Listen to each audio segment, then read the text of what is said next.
எடுத்துக்காட்டு 2.10 0.12 மற்றும் 0.13 என்ற எண்களுக்கு இடையே உள்ள எவையேனும் 3 விகிதமுற எண்களை காண்க. எவையேனும் 3 விகிதமுற எண்களை காண்க. விகிதமுற எண்களை காண்க. விகிதமுற எண்களை காண்க. சரி உட்கார் சாமி. போலாமா?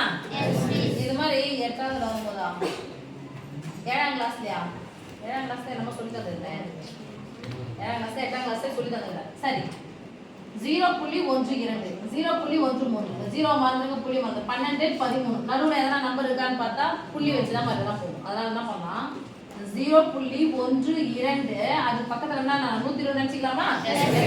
புள்ளியோட படி நான் புள்ளி இல்லாம படிக்கிறேன். ஒண்ணுமே இல்லைன்னா ஒரு அர்த்தம் 0 தானே? அடுத்த நம்பர் எல்லாம் சொல்லுங்க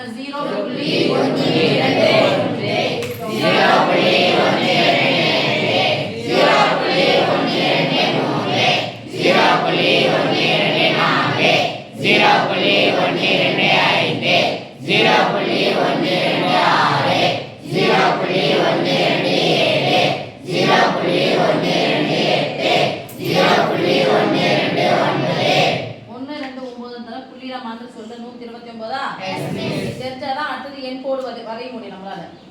0.129 அதான் பாருங்க இருக்கா? இந்த நம்பர்ல எத்தனை வேணாலும் நீங்க எழுதிக்கலாம். ஓகே?